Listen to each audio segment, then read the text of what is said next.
morning. Good morning. It is so good to be here. Happy Mother's Day. Amen. And look at the lesson today. The elect lady and her children. 2 John chapter 1, verses 1 through 6 as we start off. John writes, the elder to the elect lady and her children, whom I love in truth, and not only I, but also all who know the truth, because of the truth that abides in us and will be with us forever. Grace, mercy, and peace will be with us from God the Father and from Jesus Christ, the Father's Son, in truth and love. I rejoice greatly to find some of your children walking in the truth, just as we were commanded by the Father. And now I ask you, dear lady, not as though I were writing you a new commandment, but the one we have heard from the beginning, that we love one another. And this is love, that we walk according to his commandments. This is the commandment, just as you have heard from the beginning, so that you should walk in it. Mother's Day. Day we honor mothers. And to a degree, all women. I think that's the way God would have it. 6-year-old Johnny and his 4-year-old sister Susie presented their mom on Mother's Day with a present. Small, spindly house plant. It was the finest looking specimen. They bought it with their own money. And Mom was thrilled. She hugged and kissed them and told them how much she loved them for thinking of her. Johnny said, there were some other flowers I wanted to buy for you, Mom, but we didn't have enough money. Yes, said Susie, they had a real nice bunch of flowers at the shop that we were going to buy. But I love this plant, said the happy mother. I know, Mom, but these flowers would have been perfect for you. They were in a wreath, and they had a ribbon that said, rest in peace. And you're always asking for a little peace so you can rest. It's the thought that counts, right? It's the thought that counts. So it's Mother's Day, day we set aside to honor mothers. Today we also honor women in general. The Lord has established a ministry that is particularly adapted to women. And that's the ministry of child rearing and nurturing. Sometimes it's not possible for a woman to bear children, and that can be a source of pain in their lives. I have a cousin who, she married late in life, and she had a miscarriage. And after that, she wasn't able to have children. And though the pain of that lost child surely continues on to this day, she has a good therapy for that. Every child that she comes to, she's a mother figure to. She just continues to love and care for children, and that's a wonderful thing. And sometimes women are cast into the role through tragedies encountered in this fallen world. Abraham Lincoln's mother died when he was 9 years old. His father, if you go back and read accounts of what Abraham Lincoln said, his father was kind of mean, didn't really care about children. He remarried, and his stepmother, Abraham Lincoln's stepmother, even though she had children of her own, is credited by Lincoln with nurturing him through the trauma of losing his mother and his father's lack of interest in his intellectual formation. She was the influence that led him to be the man he considered, or that many considered to be the greatest, one of the greatest leaders ever. And that's something. That's not his natural mother, but someone who became that mother figure and nurtured him. And you think how many movies there are that bring about stories like that, you know, the old one, yours, mine, and ours, you know, Henry Fonda and Lucille Ball, what they have, each of them had what? Six. 6 each, was it? No, they had a little more, about 7. They had a house full of them. They had to buy like a hotel to house them all. The movie Houseboat, that was on Pluto not too long ago, where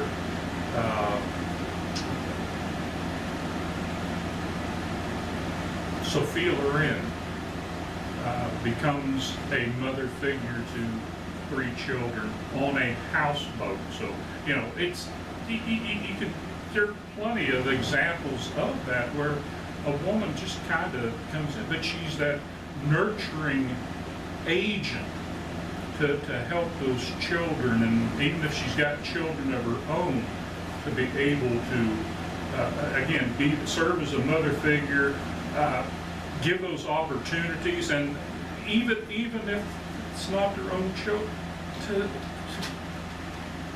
give those opportunities to children, to be an influence to the children around them. So that's what I want to speak about today, is 3 spiritual qualities that are important for mothers and women in general to pass on to children around them.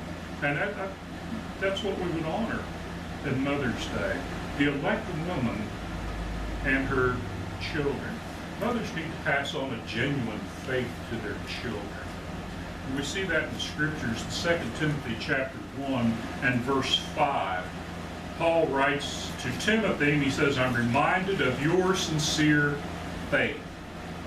And some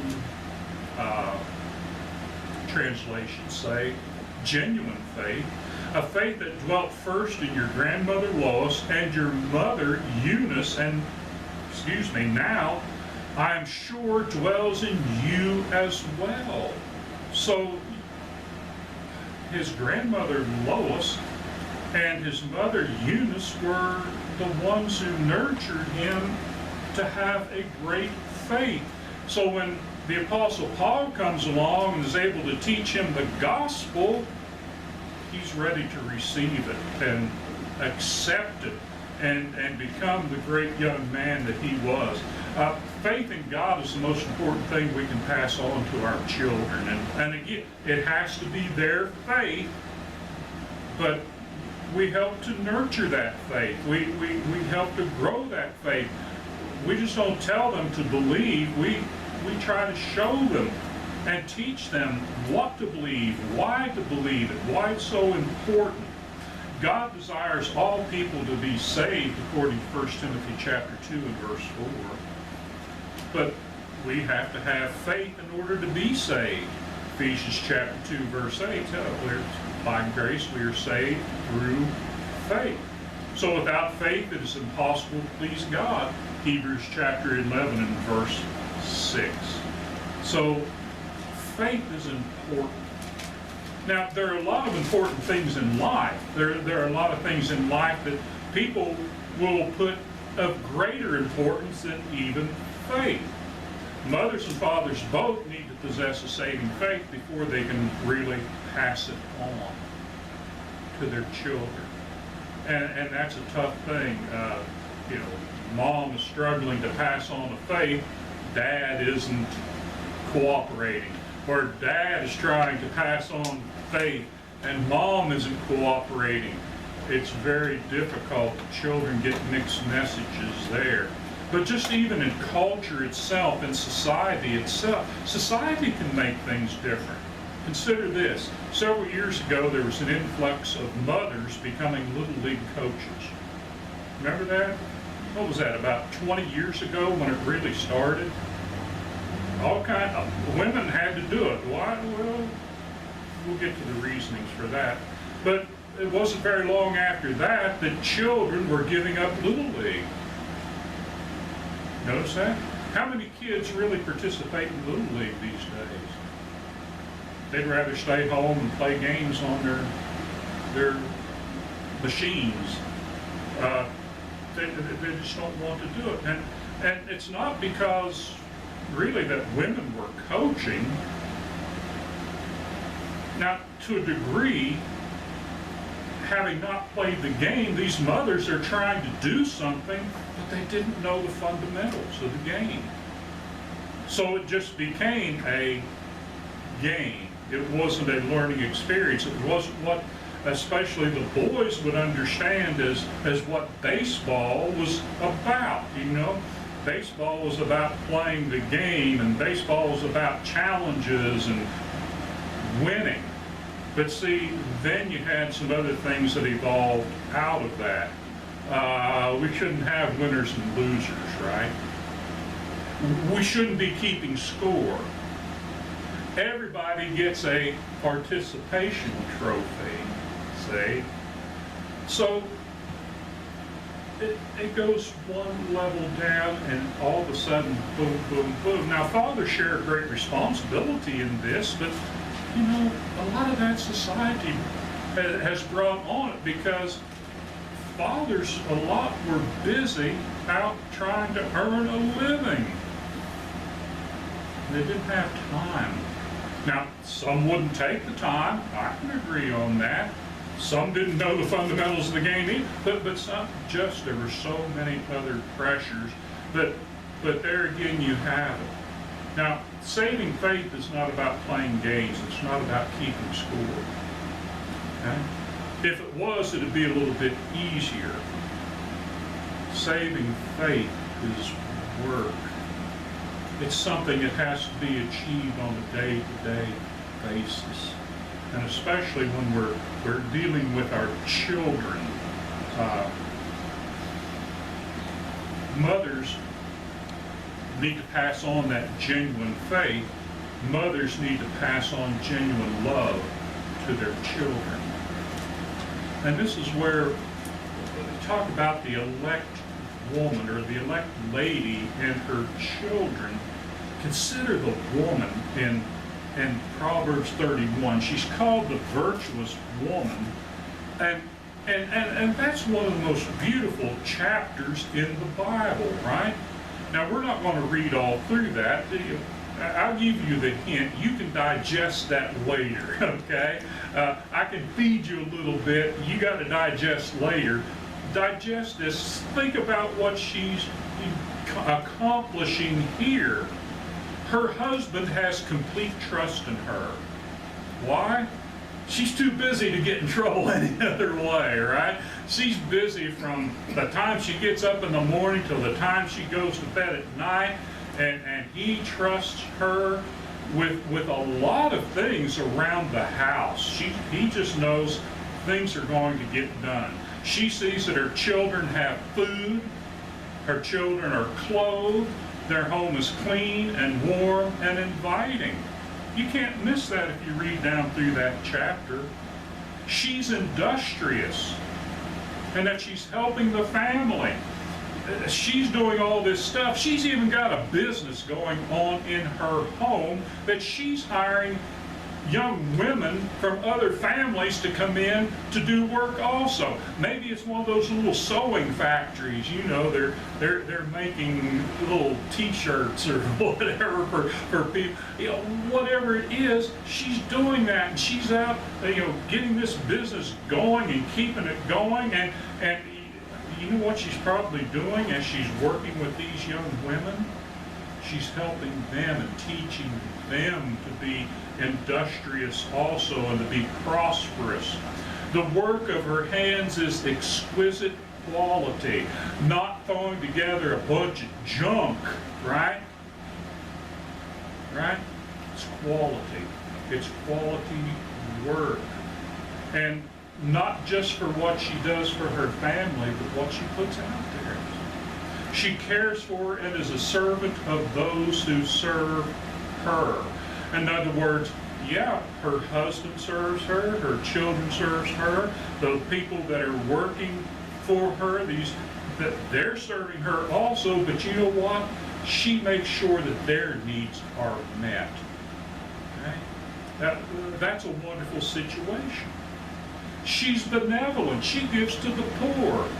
You know, she's out giving, you know, hey, these were last year's clothes. We're not going to wear them. The youngest kids have outgrown them. We'll give them to the neighbor's kids, or we'll take them down to the church, and, you know, they can find somebody who can use them or whatever. Hey, we got some extra green beans here. We'll see that somebody who's in need gets those. She's benevolent. She acts in foresight. In foresight.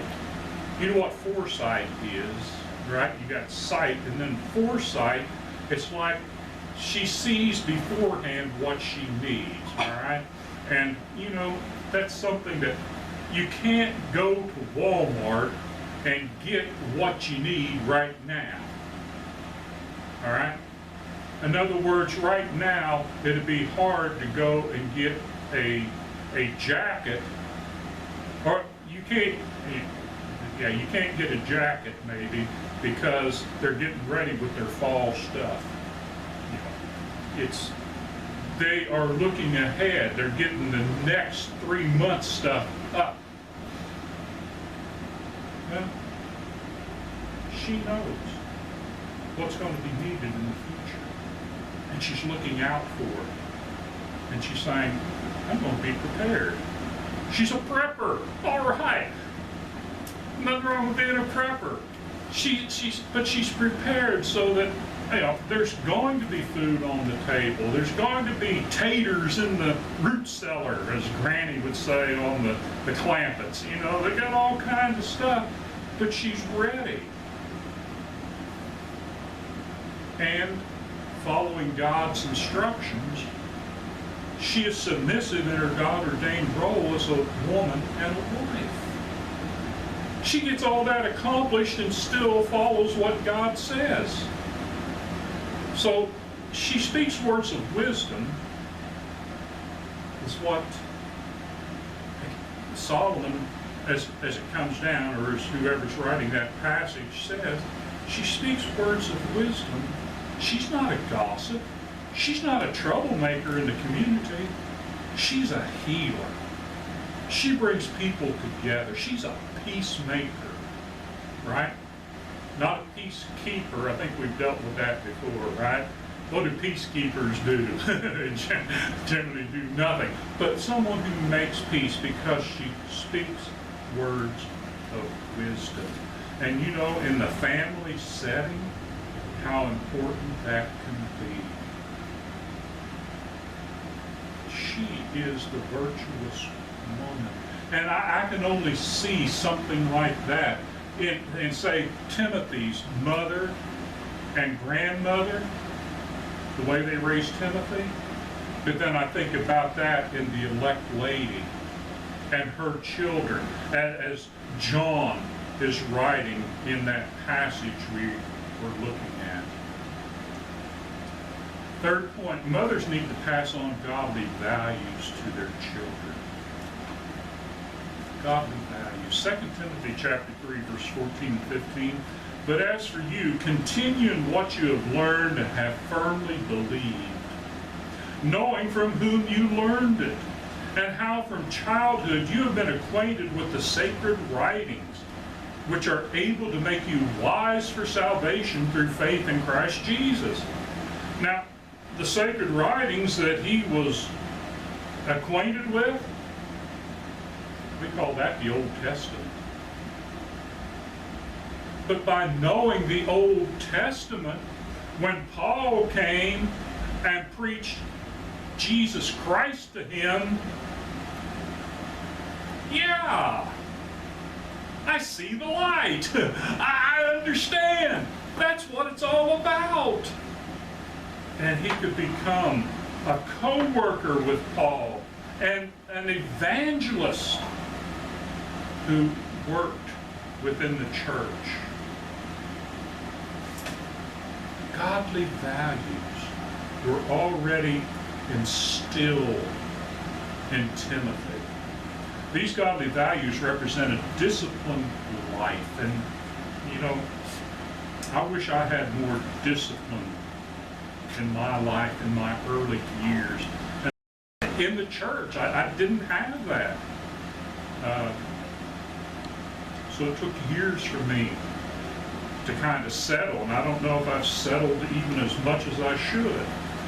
But what are we talking about? Well, we're talking about respect and obedience to authority. It's not special rules for special people. And by the way, I'm special. I like the John Wayne movies, what, Rio Grande and In Harm's Way. And both of those, say, brings up that point. You know, he's serving in the military, but he's an officer. but his sons come to serve, and you know, both of them have these little problems that their mothers had created, right? Special privileges for special people, right? Special rules for special people, and he's trying to get them out of that. He does eventually, but how many times do we find that in our culture around us that you just don't get it out? You don't get it. In fact, that's something that is kind of pushed. You're a special, you're different, and boy, thinking back to Amos, you know, about God, the Lord's judgment against Israel, because they wanted to be the elite. They wanted to be the special. Look how special we are. And, you know, even us as the church, yes, we're God's chosen people, but we're chosen to serve. We're chosen to be servants. And that keeps us humble. A disciplined lifestyle. Say, respect and obedience to authority. Respect for God and His Bible. Not a set of ever-shifting values that change with the wind, change with the culture, change with whoever's politically in power. Let's see which way the wind's blowing. No. We got to know, we got to be settled and grounded. A respect for those biblical values about material possession. Where do they stand? Biblical standards of sexuality, courtship, and marriage. Say, what does God expect of us? Biblical duties of personal responsibility, especially in the home. Age and ability appropriate chores. Kids need to have chores. That's how they learn respect for themselves, responsibility, and the ability, is that the proper word? The ability to make mistakes. Because you can't learn without making mistakes. We don't want our children to make mistakes. No, they're going to make mistakes. But that's a teaching opportunity there. So give them what's age appropriate, ability appropriate, and if they make a mistake, help them correct it. Help them learn. Encourage them to confess, show repentance, and accept proper discipline when they do wrong. Well, you know, I got an F. But it's the teacher's fault, right? It's the teacher's fault. Used to, that didn't go anywhere, right? Nowadays, yeah, there's a phone call made and we're going to fire that teacher. Well, responsibility, respect. But there's also encouragement and praise when what they do is good and proper. Good and proper. Not encouragement and praise for what they get away with, but what's good and proper. Do I have another one? No, I just got a conclusion. Because I knew everybody wants to get out, go eat or do something. It's late anyway. We honor and thank brothers and all women who live out and lead by godly values. Amen. And we encourage all women and all mothers to do that. We thank God. We thank God for what He has established. What a wonderful system it is. Yes. Thank you for your time. Thank you for your attention. God bless you and happy